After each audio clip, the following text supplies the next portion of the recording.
Good evening, dear listener, and welcome softly back to the sleepy story. Tonight, the world is growing quiet. The noise of the day is fading. The responsibilities can wait until morning. And for a few peaceful moments, there is nothing you need to fix, prove, or achieve. Tonight's reflection is inspired by the ideas of Carl Jung. A gentle journey into the unconscious mind, into the hidden thoughts we carry into sleep, and into the quiet moments that shape who we become. So settle comfortably beneath your blankets. Allow your breathing to slow, and let the outside world drift gently away. Together, let us explore the silent doorway between waking and sleeping, where transformation often begins. There is a very special moment in the day, but most of us overlook it. It is not the morning when you set goals, and it is not the daytime when you try to control everything. It is the evening, right before you fall asleep. When the lights go out, your shoulders stop being tense, and the outside world gradually grows quiet. At that moment, the tired ego lets go, and the unconscious begins to speak. Carl Jung believed that sleep is not only for rest, it is a doorway. What you carry into that moment does not disappear in the night. It quietly sinks deep into the mind, touches the place where habits are formed, where fears are nurtured, and where tomorrow's self is silently being created. You may not notice it, but the state you are in when you go to sleep often determines how you wake up. If you sleep in busyness, the next morning, your mind feels heavy. If you sleep in tension, the whole day passes in exhaustion. Just one thought at the end of the day is enough to change the direction of your emotions and actions. So before going to sleep, what should we think about so that every morning we wake up, life no longer repeats as it used to? Stay until the end, because that small thing could be the beginning of a change in your entire life. Number 1. When the ego lowers, the unconscious begins to speak. Night is usually not loud, but it is when the mind talks the most, not in clear words, but in vague feelings that keep you tossing and turning. A day may pass very fine. Everything gets done. Every role is carried through.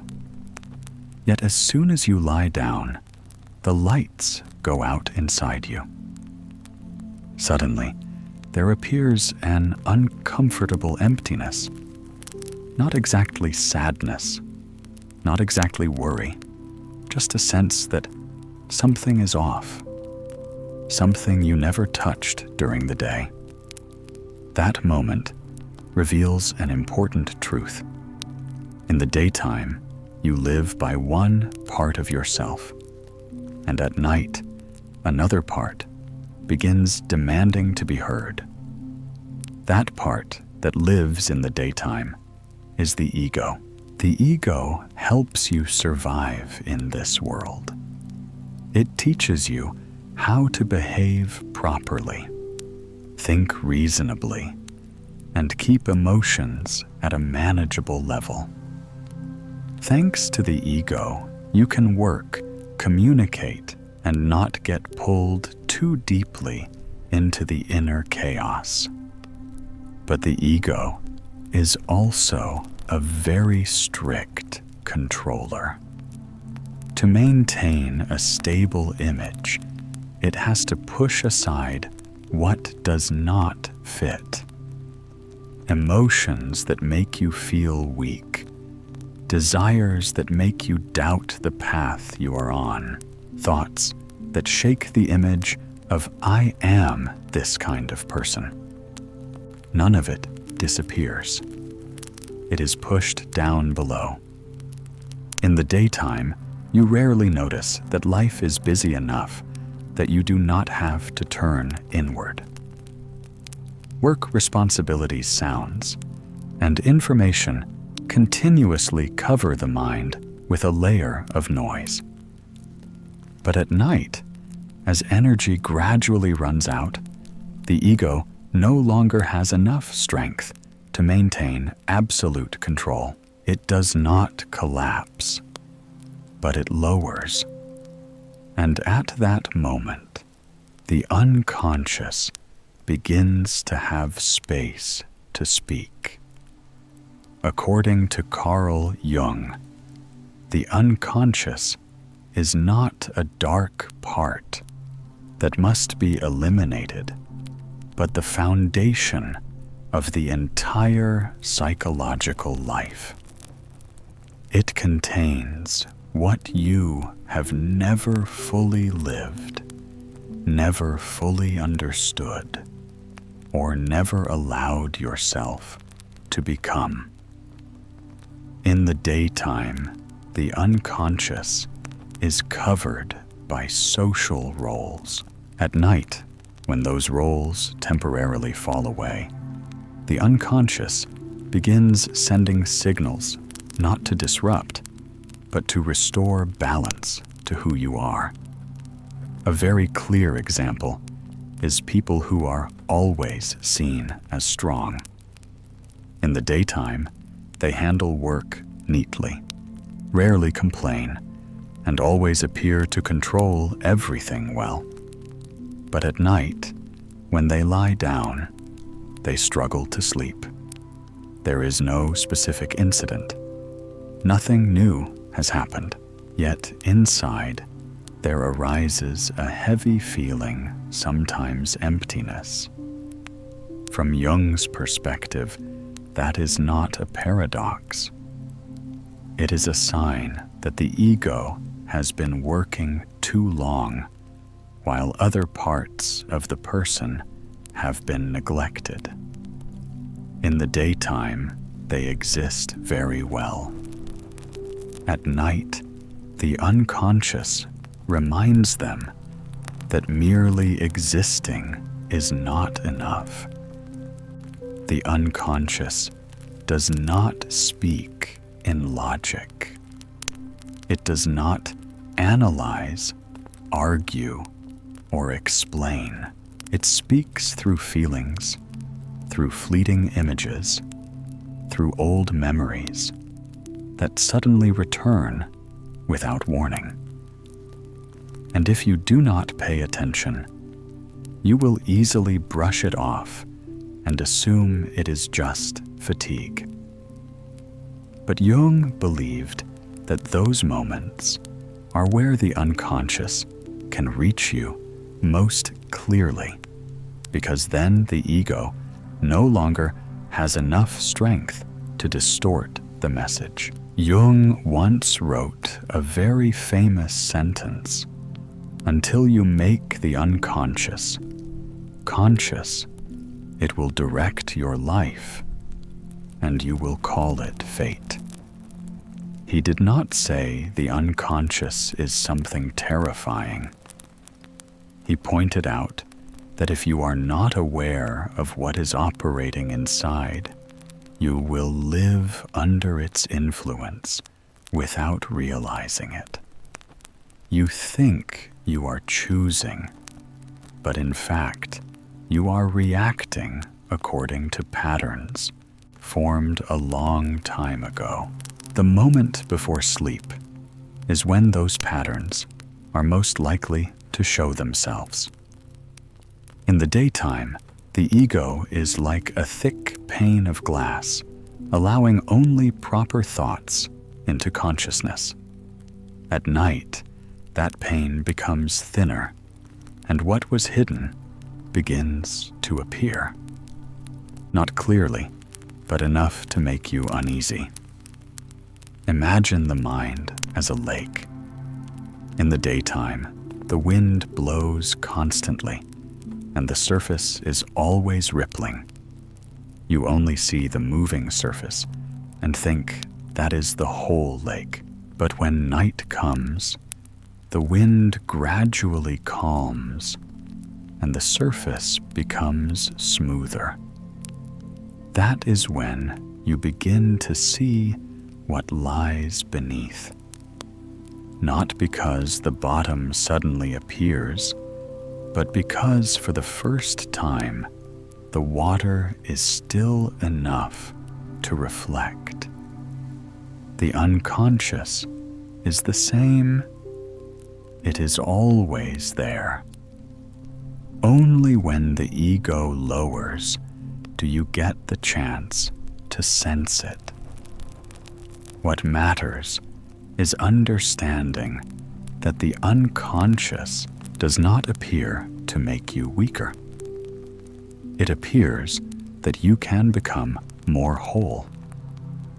Jung believed that people truly mature only when they dare to acknowledge both the light and the dark parts of themselves. But in the daytime, we rarely have the inner space for that. Only when you stop trying to maintain an image, stop straining to be fine, can the unconscious reach you honestly. Many people think the moment before sleep is when the mind is most fragile. Jung saw it the other way around.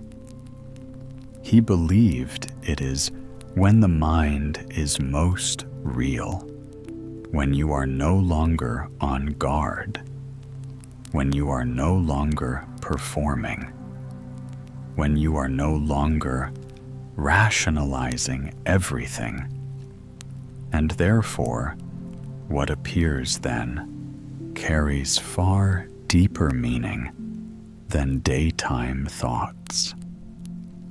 If you continually ignore this moment, you will keep living, keep working, keep maintaining familiar habits. But the unconscious will still quietly steer you. It affects how you react in serious situations. It repeats old patterns in relationships. It makes you feel as if your life is moving along a familiar trajectory without you understanding why. But if you begin to realize that when the ego lowers, the unconscious is trying to say something, you are standing at the first door to a profound change. This part does not ask you to solve every problem immediately. It only lays the foundation for an important awareness. Transformation does not begin with daytime effort. It begins with the ability to listen when you are no longer in control. When the ego lowers, the unconscious begins to speak. And if you are quiet enough to hear it, you are touching the silent starting point of changing your life. Number 2, what you carry into sleep will follow you into tomorrow. When you understand that the moment the ego lowers is not weakness, but the moment control stops being central, you begin to notice something even deeper. The night does not end your day. It extends that day into another form, quieter, more subtle, but also far more persistent. And within that extension, your state of mind is carried farther than you think. Before sleep, you are no longer alert enough to edit yourself into what is right. You no longer have the energy to convince yourself that everything is fine. You are no longer playing the role of the strong one, the positive one, or the understanding one. Your state is not arranged, not rationalized. And according to Jung, the unconscious takes in that very state as a foundation. Sleep, therefore, does not erase what you just lived. It carries it into the next day without needing your permission. In the daytime, consciousness can temporarily set many things aside. You stay busy so you do not have to think. You stay rational so you do not have to feel. You keep going so you do not have to stop. But the unconscious does not operate on a later basis. It does not divide life into separate pieces. For the unconscious, everything is one continuous stream. What has not been emotionally closed does not disappear when you close your eyes. It only retreats deeper and continues to influence you when you wake up. That is why many mornings begin with a very familiar feeling that is hard to name. Nothing specific has happened, but your heart already feels heavy before the new day truly begins. And there are other mornings when you find more room to breathe, even though the circumstances are not any easier. That difference does not come from the new day. It comes from the state you carried over from the night before. Night and day are not separate. They flow into each other continuously. In analytical psychology, Jung emphasized that the unconscious does not overlook what has not been fully processed. A thought you set aside during the day because you were too busy does not vanish when you sleep. It simply moves to a deeper layer. And from that deeper layer, it continues shaping your emotions, intuition, and how you respond to the world when you wake. You may not remember what you thought before sleeping, but you will feel its aftertaste throughout the day. Jung once wrote a very famous and also very accurate sentence. The dream is the small hidden door in the deepest and most intimate sanctum of the soul. Dreams, in his view, are a small door leading into the deepest, most private part of the soul. But that door does not lead to something foreign. It leads you into what has already been present. A dream does not create a new state from nothing. It continues processing the state you carried into sleep. And whether or not you remember the dream, the work of the unconscious continues leaving traces in the emotions of the next day. There is a very important point that is often misunderstood. The unconscious does not classify states as good or bad by moral standards. It does not judge. It only registers what is familiar. If you often go to sleep in tension, the unconscious learns to operate in tension. If you often go to sleep with a sense of lack, the unconscious treats lack as the baseline state. And the next day, it continues maintaining that state. Not to make you suffer, but because that is the environment it has become familiar with. This is exactly why many people feel their lives repeat in the daytime. They try to change. They set new goals, adopt new thoughts, and act differently. But at night, they still end the day with the same old feeling.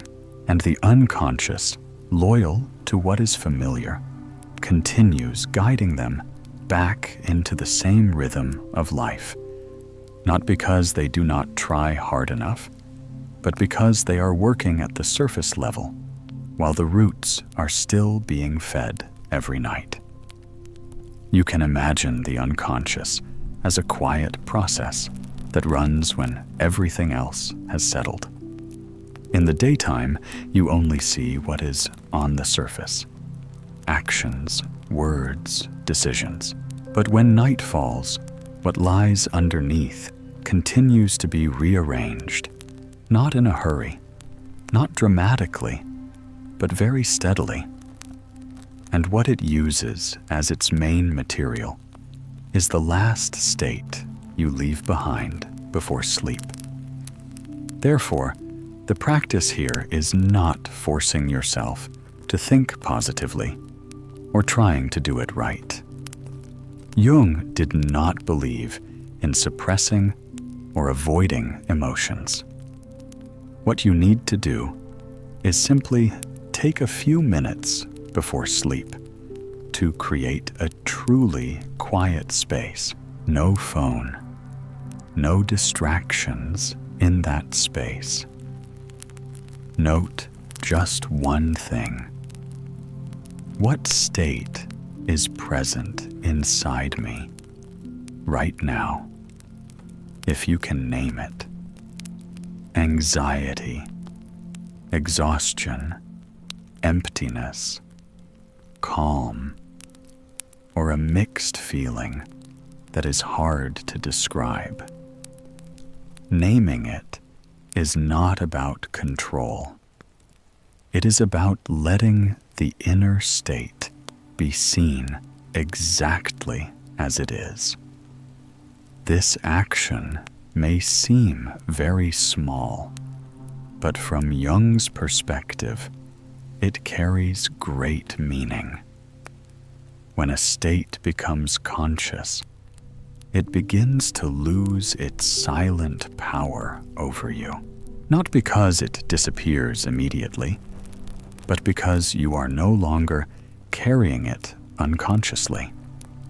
You are no longer letting it automatically decide how you step into tomorrow. You can see this as a way of closing a day with awareness rather than letting the day close you. The difference is not whether today was good or bad. It is how you cross the boundary between night and day. When you do this long enough, you will notice your mornings gradually change, not because life changes, but because the inner current has been adjusted.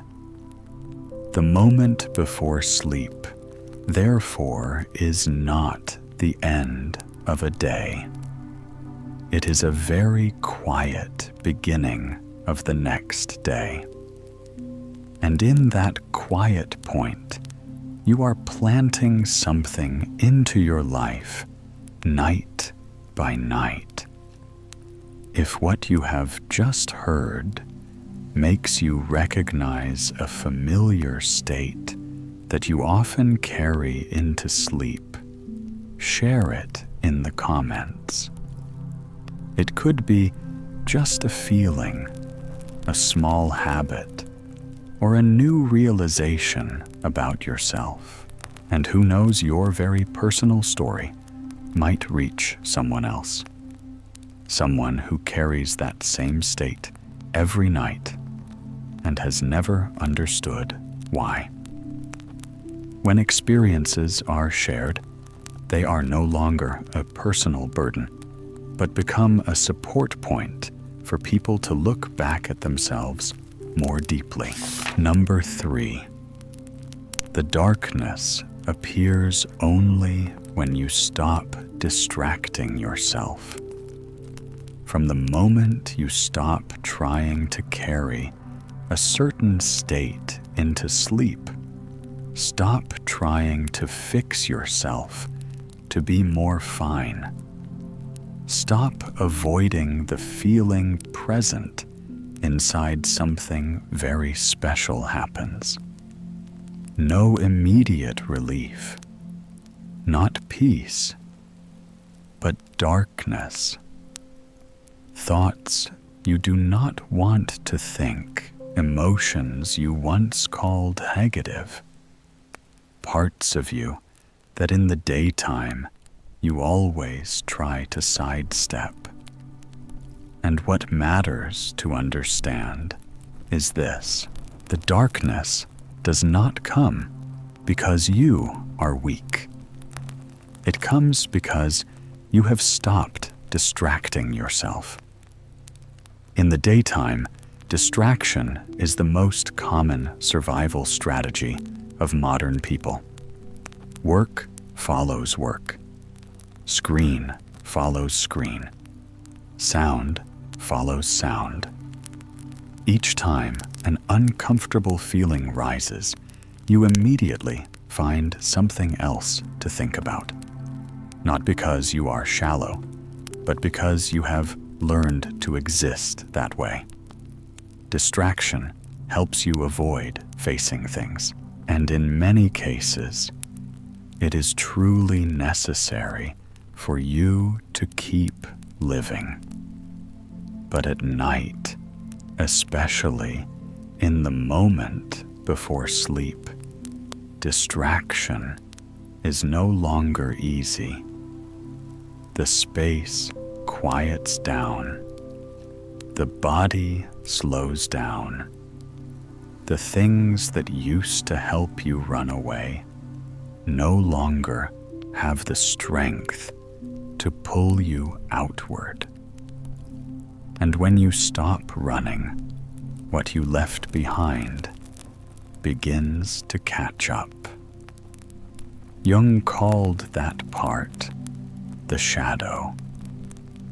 In analytical psychology, the shadow does not mean evil. It is the collection of parts excluded from consciousness because they do not fit the image you have built of yourself. Emotions you believe are bad. Thoughts you believe you should not have aspects that make you feel ashamed, weak, or contradictory. In the daytime, you do not see the shadow because the light of busyness is too strong. But when that light turns off, the shadow is not something newly appearing. It is simply something that, for the first time, is no longer hidden. Jung once said a very famous sentence, and it is also very easily misunderstood. One does not become enlightened by imagining figures of light, but by making the darkness conscious. He did not say, you must sink into darkness. He said, maturity does not come from focusing only on the positive. It comes from daring to make the dark part conscious. Because what you do not see is what has the strongest power to control you. A Greek myth that reflects this very clearly is the journey of Phane. She was not pulled down into the underworld because she was weak, but because it was part of the cycle. Only after spending time in the world below did Pesfanani become a queen rather than remaining an innocent girl. Myth does not tell the story to frighten people of darkness, but to remind us that there are parts of maturity that only happen when we dare to step into unfamiliar regions of ourselves. From the perspective of modern science, there is also an interesting parallel. When the brain is no longer continuously stimulated by external information, the brain's default mode network begins to operate more strongly. This is the system related to self-reflection, memory, and self-perception. In other words, when you stop distracting yourself, the brain automatically turns inward. And what gets processed in this state is often not the most pleasant things, but the unresolved ones. So darkness does not appear when you think negatively. It appears when you are quiet enough to hear what has been overlooked. And for that reason, many people fear silence. They fear turning off the music.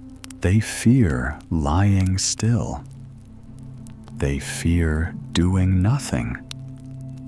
Not because they are lazy, but because deep down, they know that if there is no distraction, they will have to face something.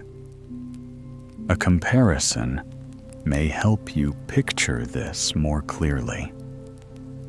In the daytime, the mind is like a room with bright lights on, and people coming and going constantly. You do not notice the dark corners, but when night comes, the lights go off. The room becomes empty, and those corners do not disappear. They simply become more visible. Not because they are more dangerous, but because there is nothing covering them anymore. What Jung emphasized is not that you must dig into the shadow by force. He did not encourage self-torment or sinking into negativity. What he spoke of is stopping. When you stop distracting yourself, the shadow appears on its own. And when it appears, what you need is not to drive it away, but to acknowledge it. No judgment, no rushed interpretation. Simply recognize this too is a part of me. The shadow often takes the shape of feelings you once avoided. Envy, resentment, fear, a sense of not being enough. In the daytime, you may push them away with reason, but at night, they do not need a reason to be there. And if you look long enough, you will realize behind every shadow there is a need that has not been heard, a part of you that has not been acknowledged. Many people mistakenly think that facing the shadow will make them worse. Jung saw it the opposite way. He believed that not facing it is what makes the shadow dangerous, because when it is pushed into the unconscious for too long, it does not disappear. It only finds ways to express itself outwardly through behavior, reactions, and choices. You do not understand why you keep repeating. When you stop distracting yourself, the shadow does not appear to punish you. It appears to be integrated. It wants to be brought into the light of consciousness, where it no longer has to control you from behind. And the moment before sleep, when everything slows down, is when you have a rare chance to do that. This part does not ask you to solve the shadow immediately. It only sets an important awareness. If you feel uncomfortable in silence, if you feel anxious when doing nothing, it may not be a problem to fix, but a message to listen to. The darkness appears only when you stop distracting yourself. And when you dare to stay with it, even for a brief moment, you have begun to enter a deeper layer of understanding yourself. Because, as Jung pointed out, no wholeness is built from light alone, and no journey of maturity happens without passing through the dark regions of the soul. Number 4. The last image of the day shapes the person you wake up as. And when you are quiet enough to stop running from your own darkness, when you stop filling the night with distraction or avoidance, something else begins to happen. Very subtle, yet more influential than you might think. The mind no longer processes only scattered emotions or memories. It begins to hold on to an image, not an image in the purely visual sense, but an inner image of you, of your life, of how you exist in this world. And that final image, right before you fall asleep, is what shapes the person you wake up as the next morning. Carl Jung believed that the human mind does not operate mainly through logical language, but through images and symbols. Daytime consciousness likes to analyze, explain, and name things. But the unconscious does not speak through reasoning. It speaks through images. And the moment before sleep, when consciousness is tired, the unconscious has the chance to place in you a background image. That image does not need to be clear, does not need to be specific, but it carries a very distinctive feeling. Who am I when everything settles down? Notice this before sleeping. What image do you usually carry about yourself? A person who is always one step behind life. A person who is not good enough. A person who is trying but tired. Or a person who is learning to accept themselves even with many things still incomplete. You do not need to answer out loud. The unconscious has already answered for you by leaving a background image in the mind. I know a friend who is very good at his job, trusted and praised. In the daytime, he is always in a controlled state, solving problems, quickly, speaking very calmly. But he once said that every night before sleep, a very familiar image always appears in his head. He is standing alone. Behind him is a long stretch of road already walked, and ahead is a haze with no clarity. There is no tragedy, just a very slight loneliness. He did not pay much attention, thinking it was just fatigue. But the next morning, he always woke up with a quiet feeling that he had to carry everything himself, that he could not rely on anyone. No one taught him that feeling. No event created it during the day. It was shaped by the very last image he carried into sleep, repeating night after night. From Jung's perspective, this is not random. The unconscious uses images to create what he called an attitude toward life, how you stand in life, how you see yourself in relation to the world. The last image of the day is like a negative template. When you wake up, every new experience will be printed onto that template. That is why two people can wake up in the same circumstances, but respond completely differently, simply because their inner background image is different. Jung once wrote, "Dreams are impartial, spontaneous products of the unconscious psyche outside the control of the will." A dream, in his view, is not a temporary emotional reaction, nor is it something we consciously create.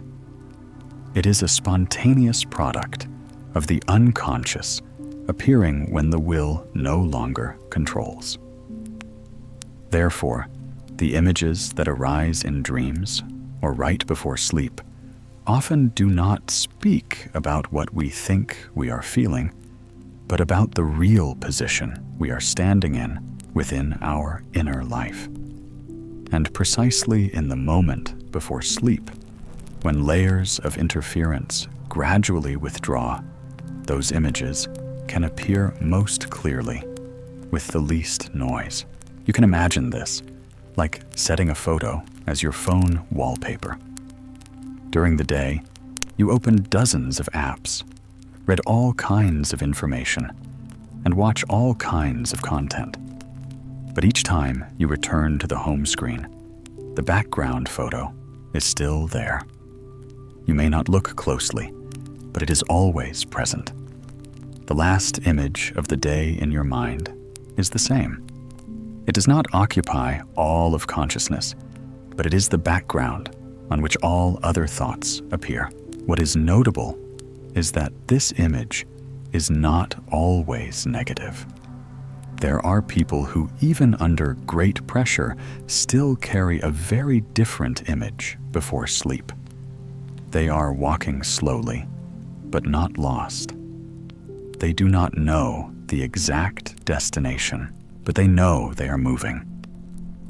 The next morning, they wake up, not with big excitement, but with a steadiness that is hard to explain, not because they think positively, but because their inner background image is no longer stuck.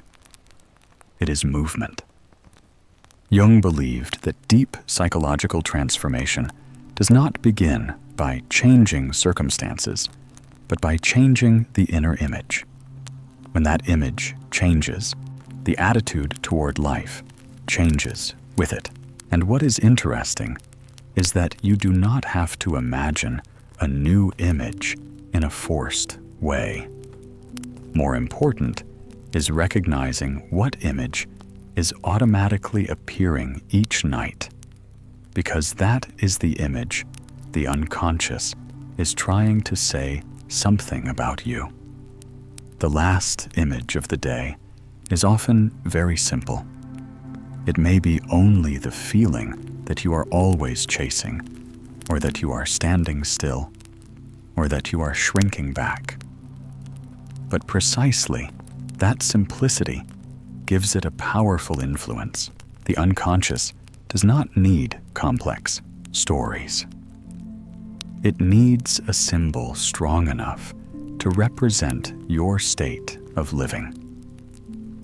And when that symbol is repeated long enough, it becomes normal in the way you see yourself.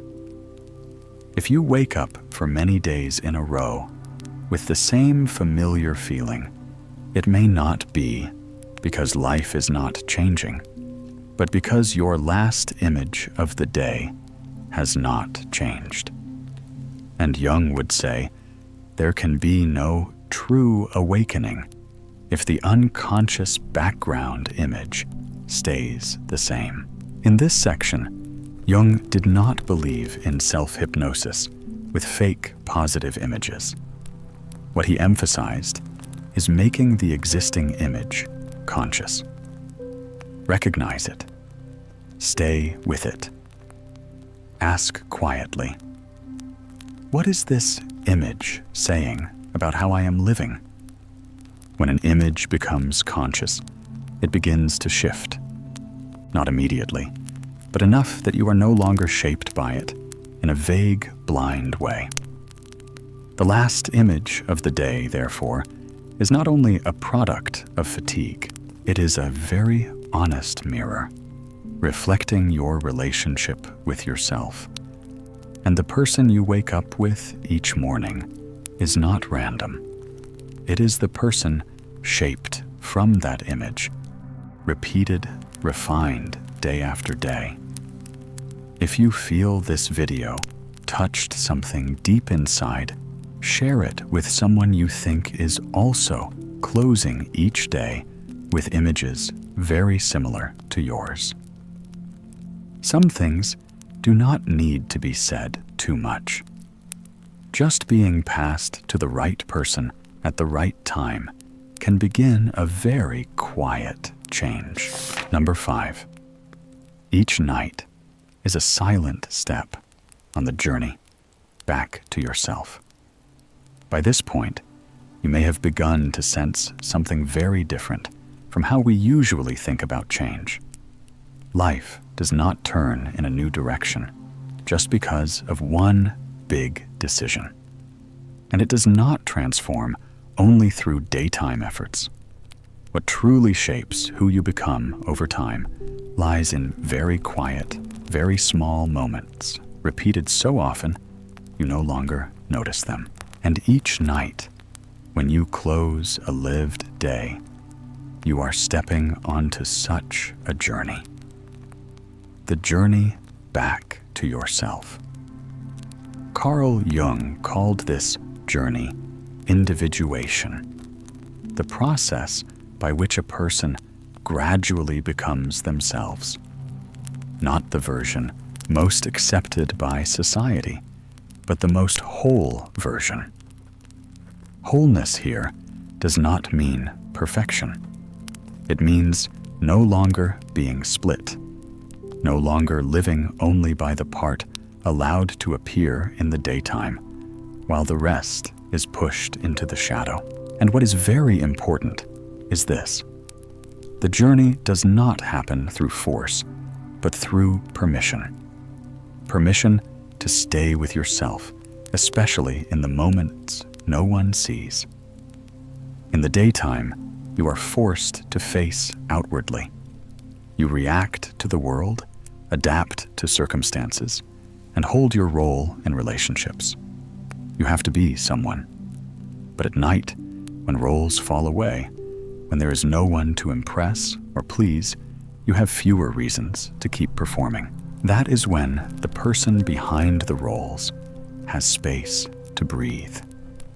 And each time you allow yourself to end a day without running from the feelings left behind, you are moving a little closer to your real self.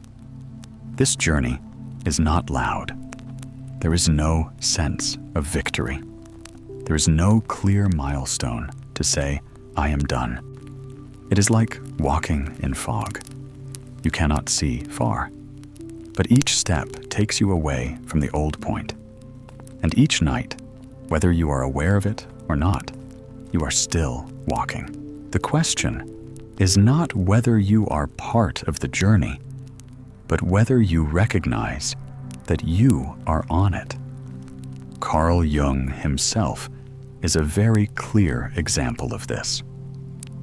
After separating from Freud and already achieving fame in the scientific community, Jung entered a period of deep inner crisis. In the daytime, he was still a respected scholar.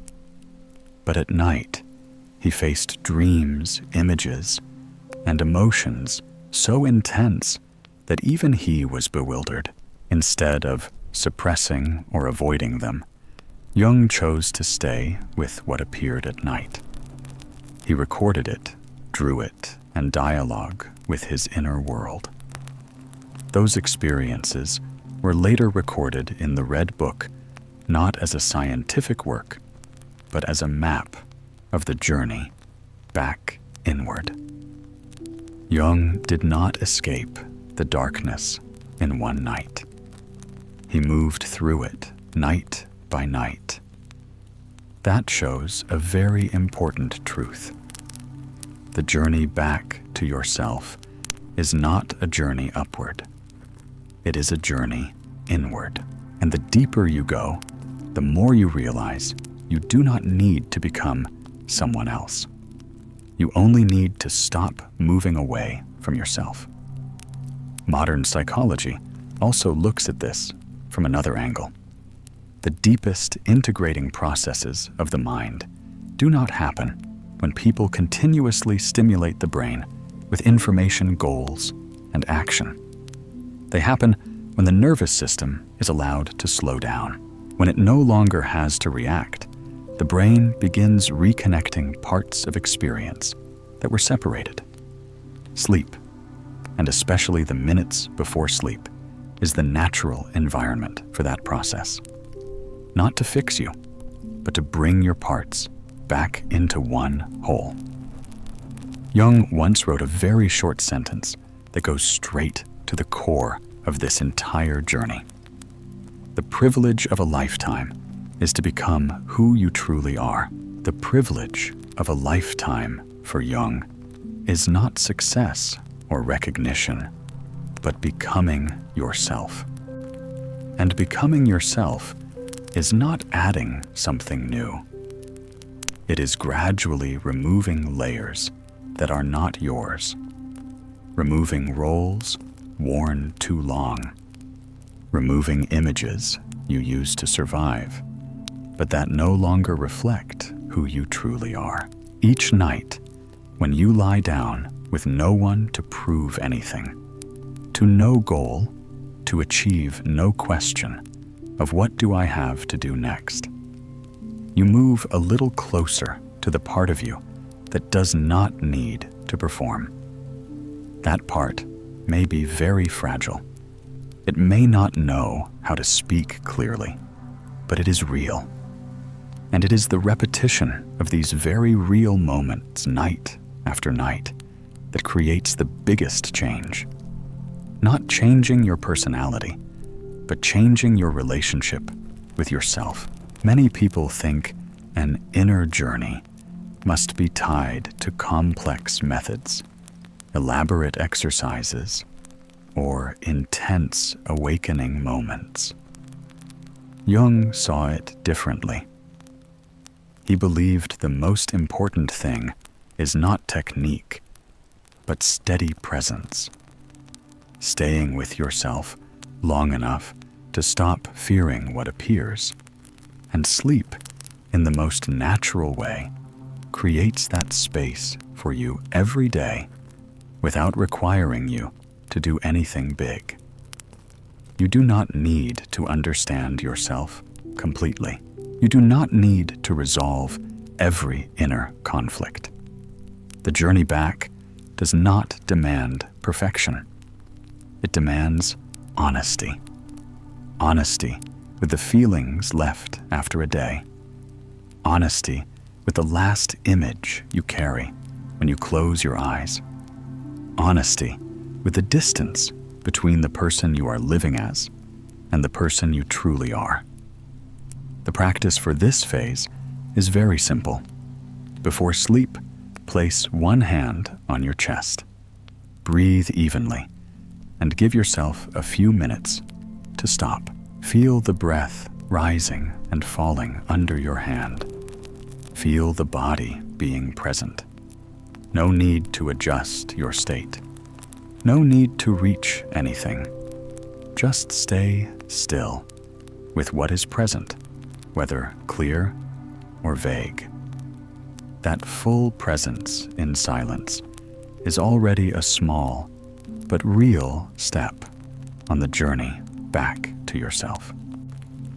You may not see results right away, but over time, you will begin to notice very subtle changes.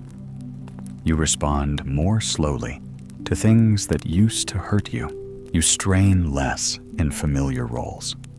You no longer need to prove so much that you are fine. You begin to feel more inside life rather than just running through life. Those changes do not come from daytime determination, but from the integration happening at night. Each night, therefore, is not an escape from life. It is a return to the part of you that does not need to be fixed, only to be acknowledged. And when you begin to see sleep this way, you will no longer see it as emptiness. You will begin to see it as very quiet, very steady footsteps on the journey back to yourself.